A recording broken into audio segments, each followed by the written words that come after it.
A reading from Hebrews, chapters 11 and 12. These were all commended for their faith, yet none of them received what had been promised, since God had planned something better for us, so that only together with us would they be made perfect. Therefore, since we are surrounded by such a great cloud of witnesses, let us throw off everything that hinders and the sin that so easily entangles, and let us run with perseverance the race marked out for us, fixing our eyes on Jesus, the pioneer and perfecter of faith.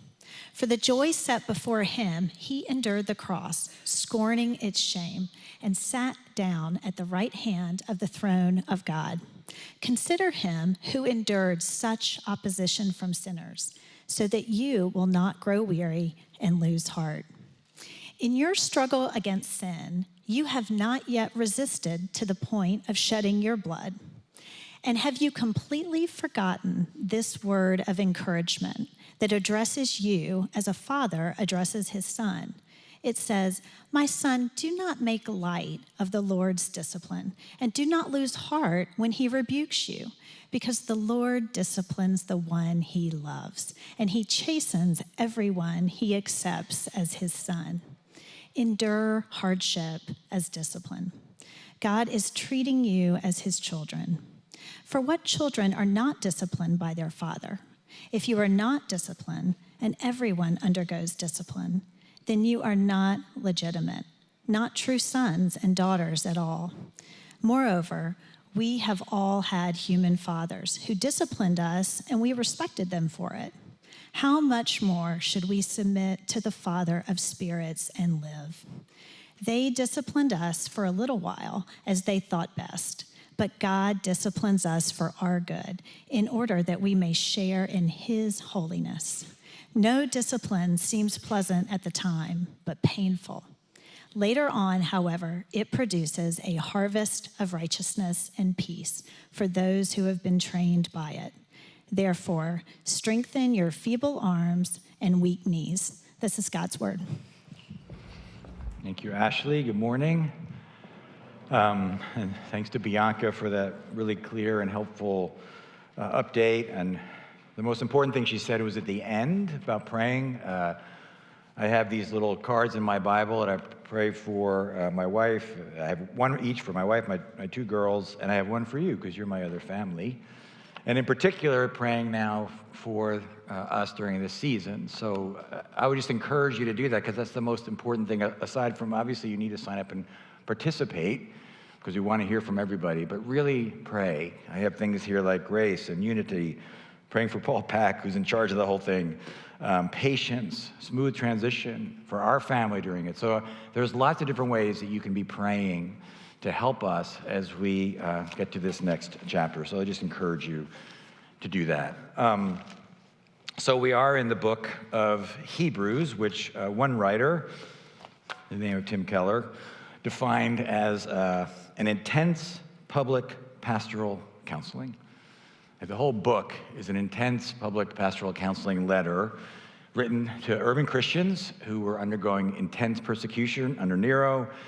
And so the whole theme is to help them, as it says in verse 3, to not grow weary and not lose heart, to not give up, to endure, which is a word just in this text alone comes up 3 different times. And so if you were to boil down, as I've kind of studied this over the last 6 or 8 weeks, the advice of this counselor to one thing, it's to fix your eyes on Jesus, verse 2. Hence the title of the sermon series in which we are looking at Jesus as part of our understanding of what it means to follow him. It says, verse 3, to consider Jesus. And that's a Greek word that means we are to think and reason with thoroughness and completeness. Kind of like what Jamie was saying at the beginning of the service, when she's talking about you can look at a leaf and you can hold it up to the light and you can see all different kinds of things. We're supposed to look at Jesus, not just intellectually, but emotionally and psychologically and culturally and relationally to help us to fix our eyes on him. Why? So that, and we talked about this last week, we could be the complete salvation that we already experience objectively because Jesus, as I said last week, is our advocate. So in the court of God, we are perfect and holy. We want to experience that increasingly subjectively. That's why you see in the book of Hebrews, it's constantly talking about perfection, and that there's something better in our lives, so that we can do what? Imitate Jesus. That's the goal. Our definition of what it means to follow Jesus, to be a disciple here at Redeemer West Side, is you spend time with, learn from, and imitate Jesus with the Spirit's help. That's the good life. And so this particular passage uses the metaphor of a race as a means to help us get to that particular end. And the Greek word for race is agon, agon, from which we get the word agony. And I know there's some people in this room who ran the New York City Marathon 2 weeks ago, and you can probably relate to the run is agony. And so the text here says, life in this world isn't all downhill. It's not a 50-yard dash. It's 26.2 miles of agony. And that God has ordained every one of those miles. He's planned it out. They're not all agony, but life in this world is often incredibly painful. So how do we endure and persevere? And by the way, though it's pastoral counseling for Christians, those of you who don't identify as Christians, you know that this is true. All you have to do is turn on the TV, and it feels like the world is just falling apart. And maybe you're going through your own particular agony, your own particular suffering. So to be human is, how do I make sense of the race of this life and figure out how it's part of life? Everybody has to figure that out. And this is the Christian counsel on how to do that. And so 3 things that I want to pull out of the text. One is we have to look at the past runners. Those are our cloud of witnesses. We have to look at our present trainer. That's verse 7, who happens to be our loving Father. And we also have to look to the future, our future harvest, verse 11, which is a better resurrection. Okay, so those 3 things. So let's look at the past, the present, and the future to help us endure and persevere and not give up at mile 9. Or for me, it would have been like halfway across the bridge from Staten Island. So who are these cloud of witnesses? And how do they help us? Well, the whole verse is just right before what Ashley read. It says this: some of these people faced jeers and flogging, chains, imprisonment. They were put to death by stoning, sawed in two, killed by the sword. They went around in sheepskins, goatskins, destitute, persecuted, mistreated. The world was not worthy of them. That sounds like a lot of agony. This is the people we're supposed to look to help us face life. The whole chapter 11, as many of you know, is just this litany of names who by faith lived lives never receiving what they were promised. And that's next week's sermon. We're going to talk about home.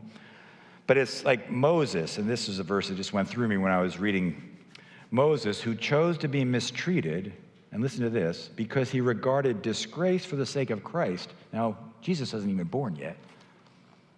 But the writer is looking back on Moses' decisions in his life and saying, he didn't see what I see, but he was making a decision where he was willing to be disgraced for Jesus because he considered disgrace for Jesus of greater value than the treasures in Egypt. Now, you think people are wealthy today? Moses was in line to inherit Egypt, which is one of the wealthiest nations back then. And so this is the cloud of witnesses. We're supposed to look at them, David and Samuel and Rahab, and why? Okay, why? Because there must be, in this counseling that we're given, some power in the past of looking at these people to help us in the present. And as I was thinking about it, there's at least 2 implications why we need to look back to the past. One is cultural and the other is personal. And the cultural one is that every generation, every age has been handed from a cloud of witnesses resources to say, you're going to have suffering in this life. And here's our best philosophy or theology or psychology to help you deal with it. We all have a cloud of witnesses. The social theorist Max Scheler put it this way: an essential part of the teachings and the directions of the great religious and philosophical thinkers, all of the past, right, that the world over has been about the meaning of pain and suffering.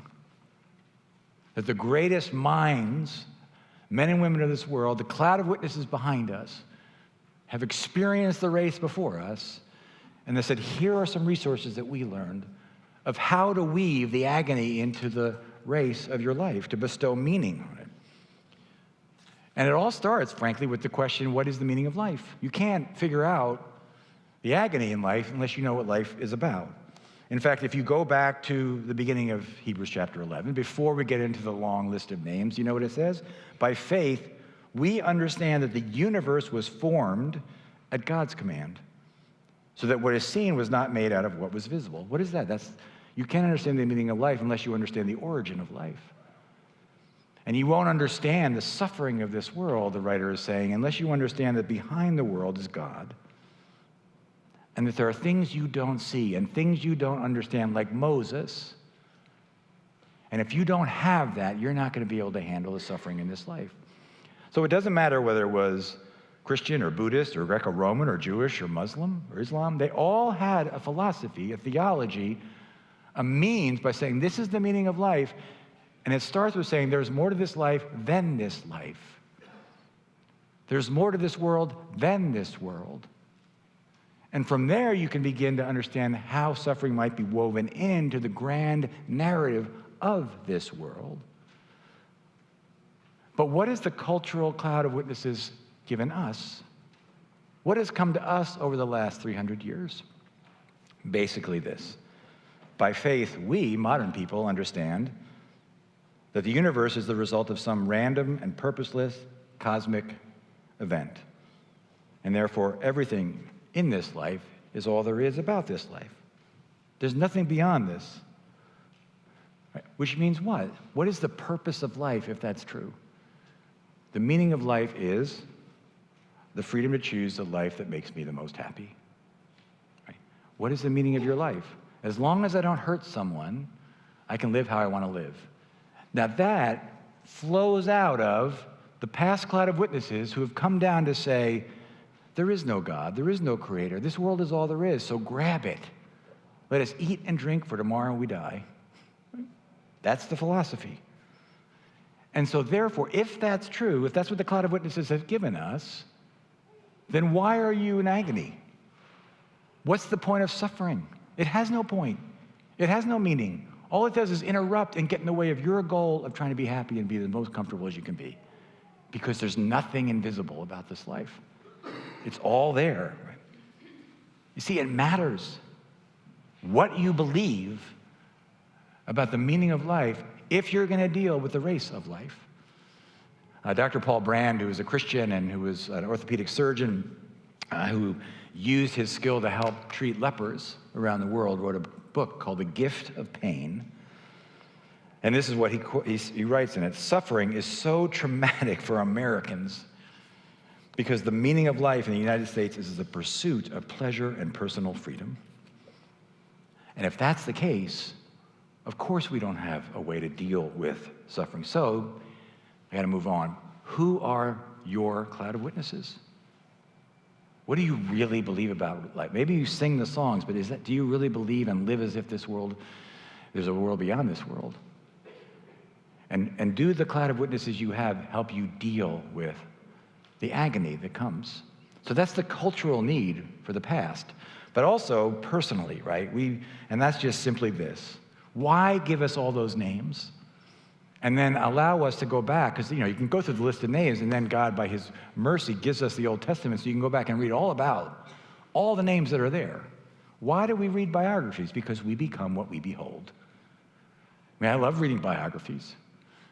I think about the agony and the ecstasy. My daughter called me from London, where she's doing her first semester in college, and she was in a bookstore, and she was asking me for names of books, and I said, well, get this one, because it's about Michelangelo. And I read everything about Teddy Roosevelt, and right now I'm working through the one on Frederick Douglass. And why do we do that? Because they inspire us, and they help us figure out, well, how can I learn from their courage or their generosity? I came across this article written years ago by a guy named Robert Louis Wilkin, who's a historian, called The Lives of the Saints and the Pursuit of Virtue. And he quotes the Greek historian and priest Plutarch, who lived around the same time as the book of Hebrews was written. And this is what Plutarch wrote in the Greco-Roman world. Our senses apprehend the things they consider, okay? The mind has the power to turn itself away if it wishes and fasten on to what seems best. He's just saying we have the capacity to filter what we read, so that not everything that you read about everybody and every biography is something you want to imitate. But it's proper, he goes on to write, that our minds pursue what is best so that they may not only behold it, but be nourished by beholding it, because our spiritual vision must be applied to such objects that by their charm invite it to attain its proper good. Now that's beautiful writing, but what he's basically saying is, as humans, we all have a vision for what it means to be truly human. And the Christian view is we're all made in the image of God, so we aspire, and only until recently have we not put virtue and character as one of the most important things about what it means to become human. And so when it was front and center in how to educate people, it was go out, learn from, and imitate based on the virtues that you see in those around you. And that's just something that we do, right? I mean, when I was in high school and I had this buddy and we would go over to the schoolyard and we would play this version of stickball. And I can still remember I was a Yankees fan, and I think I imitated almost everybody in the lineup, right, until I found one that was best.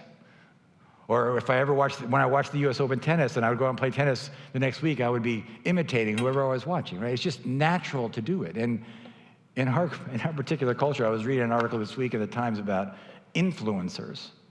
Like, we are the biggest imitators ever. There are people out there making gazillions of dollars because you and I want to wear what they wear, eat what they eat, do what they do, travel where they travel, right? We're just imitators. We just are. Our filters aren't as good, maybe, but we do it. And so the New Testament comes along and Paul says, what? Be imitators of me. And Jesus is the ultimate influencer. Unapologetically says in John 13, you should do as I have done, right?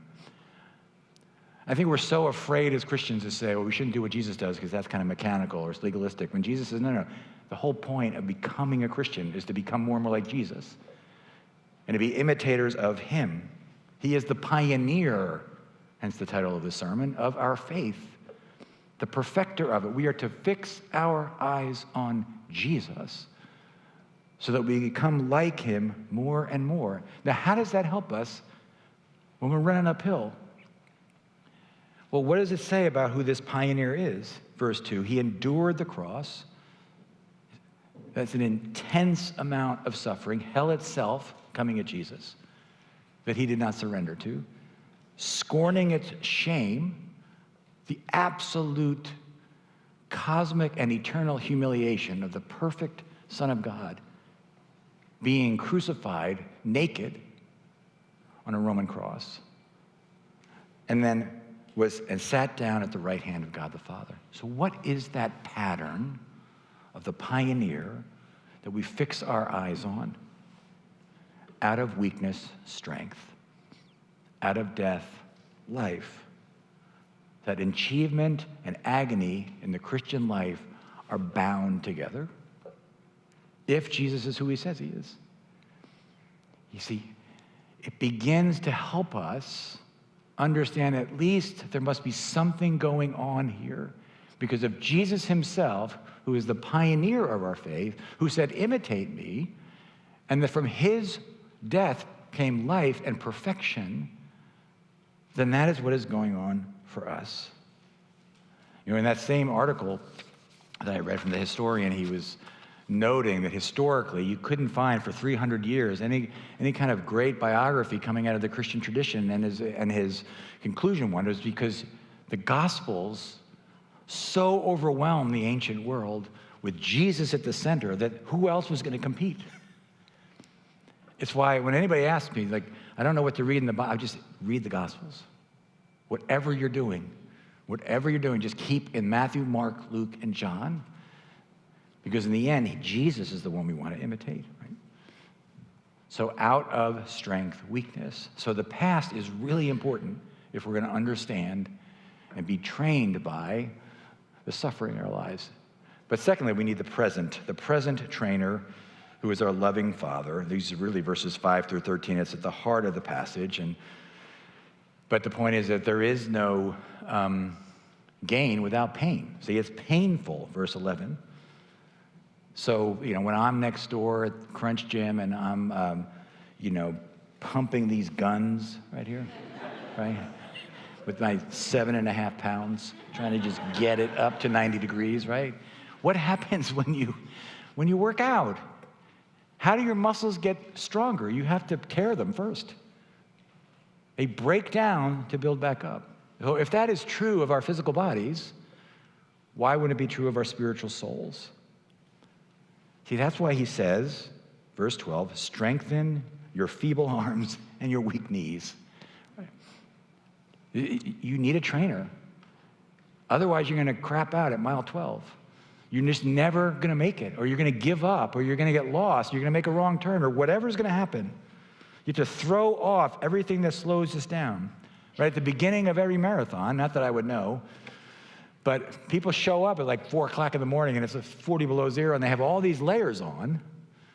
But when the gun goes off, right, they all come off. And they all go into these bins because you can't run a race of 26.2 miles with all that clothing on. And God is saying, if that's true physically, why wouldn't it be true spiritually? We're all in here today trying to live our lives and follow Jesus' sacred call. And we're trying to run the race with boots and 17 layers of clothes.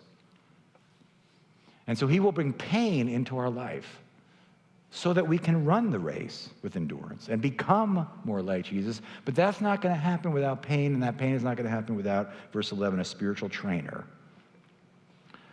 See, think about, if you were here last week, we talked about Jesus as our mediator, our advocate. And the second point of the sermon, the last point of the sermon, was that Jesus is on his knees constantly praying for you, if you're a Christian. He's just praying for you, praying for you, praying for you, praying for you, that you would experience the complete salvation, the perfection that you now objectively have with him, that you're holy and blameless in the sight of God. But he wants you to experience subjectively, to throw off, and the sin that entangles, right? So now you know what 80% of his prayers are. That the Lord disciplines those that he loves. So he's praying for you all the time that you would endure the hardship that he's going to allow into your life as discipline. Because this is the primary means by which he is going to make you perfect. Pain and suffering and loss. And Jesus loves you too much not to pray for that. But he didn't give us a trainer who is indifferent to your pain. He gave us a trainer who is what? Our Father. He's the one training us. That we would remember what we often forget. That he's giving us this because it's chastisement. Chastisement is a word that means he's training you up to be able to handle life, to make it to the end. Because if we forget it, what happens if we forget it? That is what God is doing. That is what Jesus is praying for. You either make light of the discipline or you'll lose heart. See that in verse 5? To make light of the Lord's discipline is to be a stoic. It's your 7-year-old did something terrible, and you as the parent come and say, you know what? I know your best friend's birthday is tonight, and you've been waiting all year to go, but you can't go. I'm sorry. It's chastisement, right? It's painful. Now, to make light of it is the 7-year-old to say, oh, I hate that kid anyway. I didn't really want to go. Right? You harden your heart. So I don't care. So what is that? It's the Greek word literally is to despise. Not allowing your heart to be softened by it, but hardened by it. And it struck me that that's exactly what Pharaoh was doing every time Moses showed up. Like God was trying to chastise Moses. Like, please, right? I'm going to send one more plague. Don't you really want it? Every time it happened, he hardened his heart. You just make light of it. And you just leave the race. But you leave the race another way, too. You can lose heart. Like Christians can affirm there's a world beyond this world. But do we really live the way Moses lived? Because the test is when suffering comes, do you get bitter? Do you get angry at God? Do you just fall apart? And it may be because you really do think that this life owes you happiness. And therefore, God owes you happiness. And therefore, suffering is something that interferes with your happiness. And therefore, you just lose heart. You fall apart. And you give up. And you leave the race. See, both ways, to be a stoic or to fall apart, if you forget that Jesus prays for you to get in the gym with the loving Father, both of those things will not change your heart. They'll harden your heart towards God. Evidently, St. Teresa of Avila, who was a 16th century Spanish mystic, was complaining and praying to God about suffering that she was going through one time. And she said, "This is the answer I got from God." Well, God said, "This is how I deal with my friends." And she responded, "Well, in that case, you shouldn't be surprised if you don't have very many friends." But God is not interested in your happiness. He's interested in your holiness. And so he is going to bring that and bring you into verse 11. That word trained is the word that we get the word gymnasium from. And he's going to work you out. Now, the word for discipline there comes from the word that we get pediatrician or pediatrics, which actually, again, helps you when you think about the pain you're going through. Because a pediatrician, hopefully, is someone who cares about the whole flourishing of the child.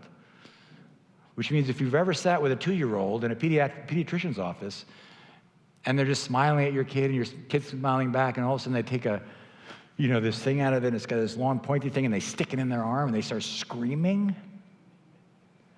And then you can hear the kid in his inner voice saying, "Keep the lollipop, just don't do that to me ever again," right? Why would you do that? Why would you cause me such pain? Because the pediatrician cares about all the things about your life and things that you don't see.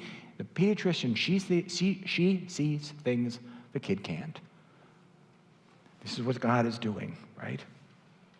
It's why parents do it.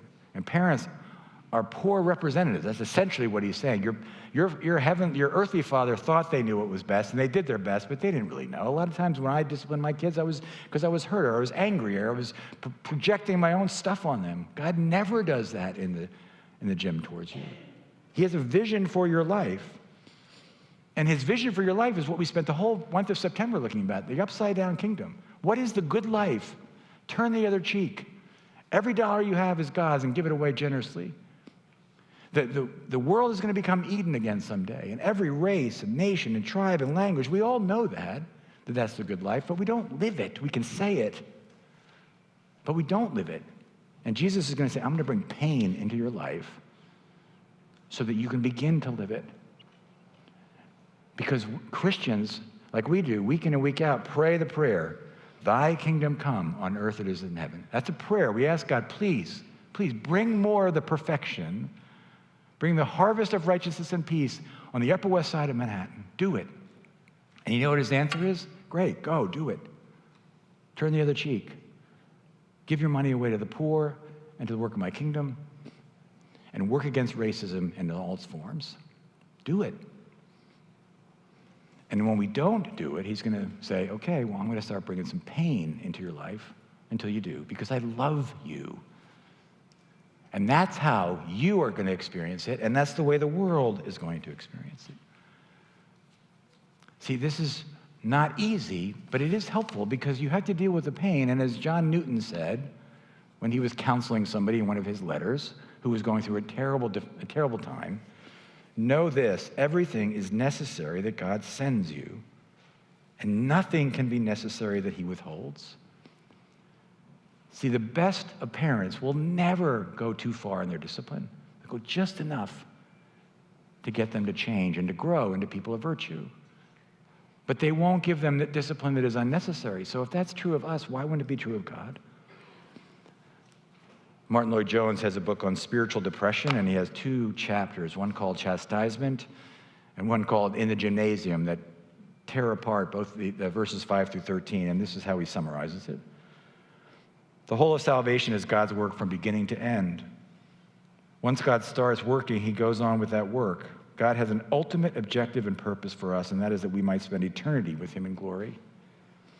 Much of what happens to us in this world is to be understood and explained in light of that fact, that God will bring us to the condition and nothing will prevent our coming into that condition. You know, I love saying, nothing can separate you from the love of God.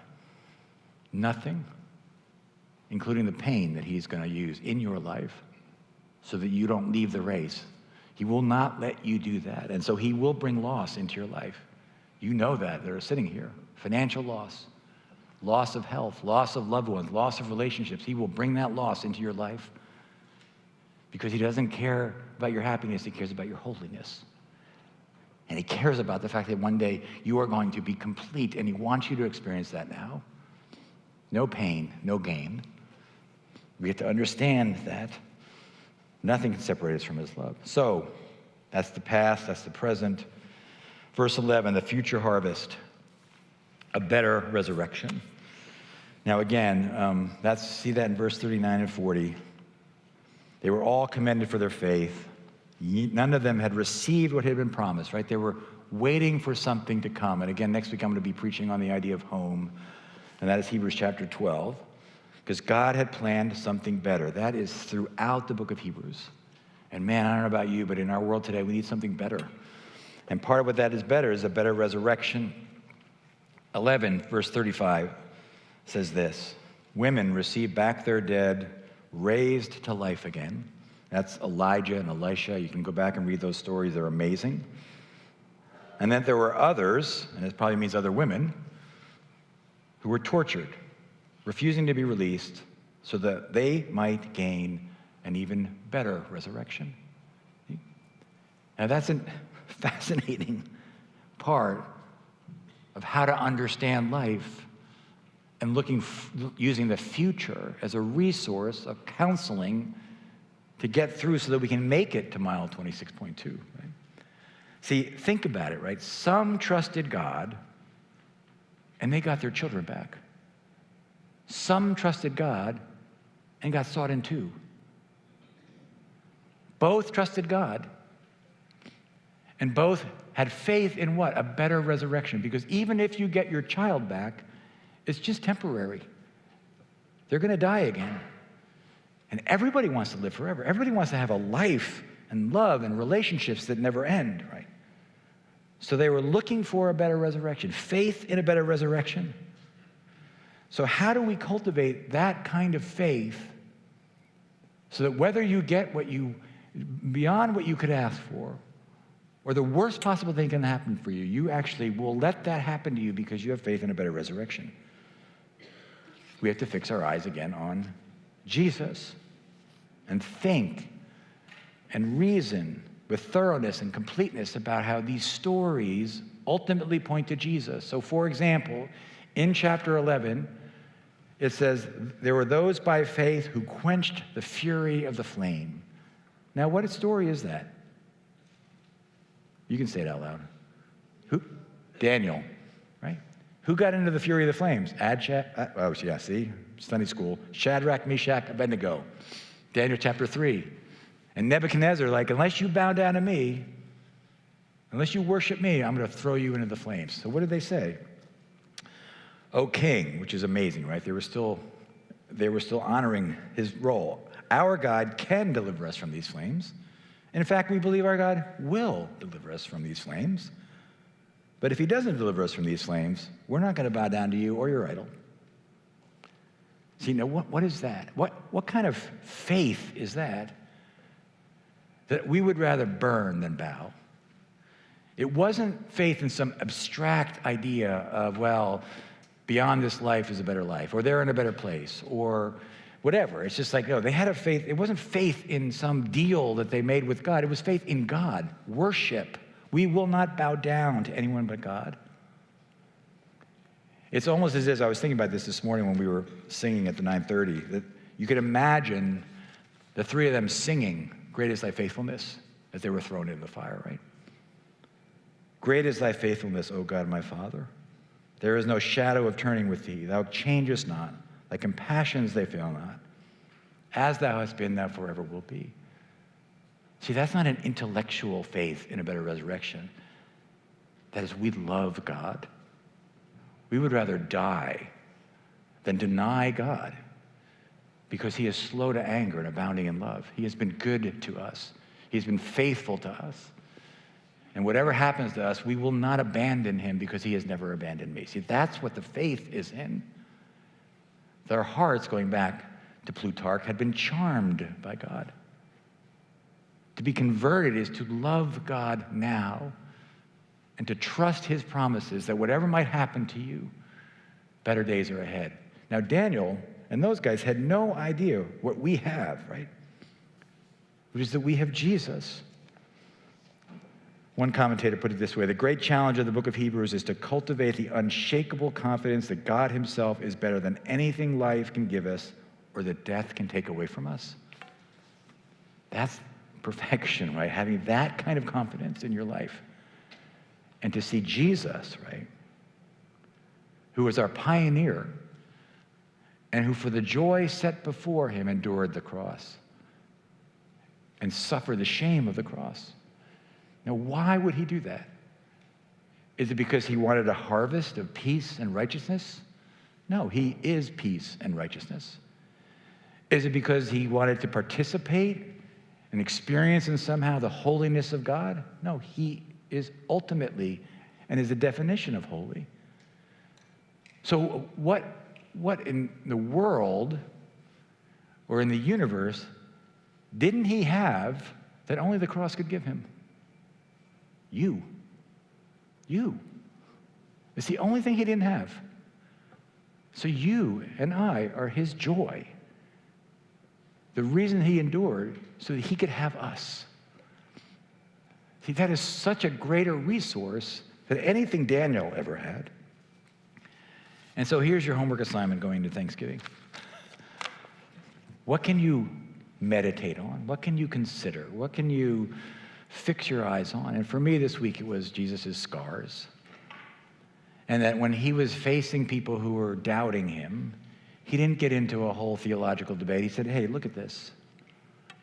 I'm the pioneer of this. I'm the perfecter of your faith. Without death, there's no resurrection. Without pain, there's no growth.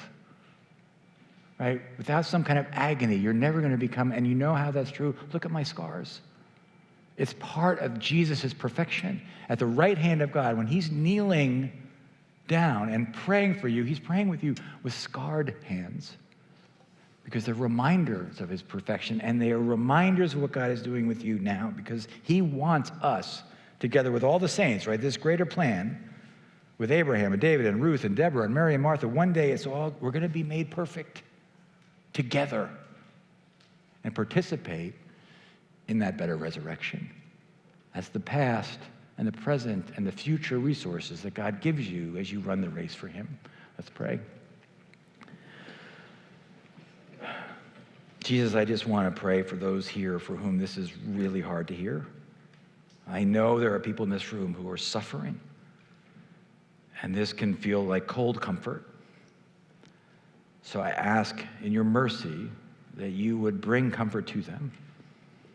I pray that those sitting around them will see their pain, and that we would be a community that shows one another our scars, and that we would find healing in one another's pain as we ultimately point to the suffering of Jesus on our behalf. Do this, we pray, for his glory, and we pray this in his name. Amen.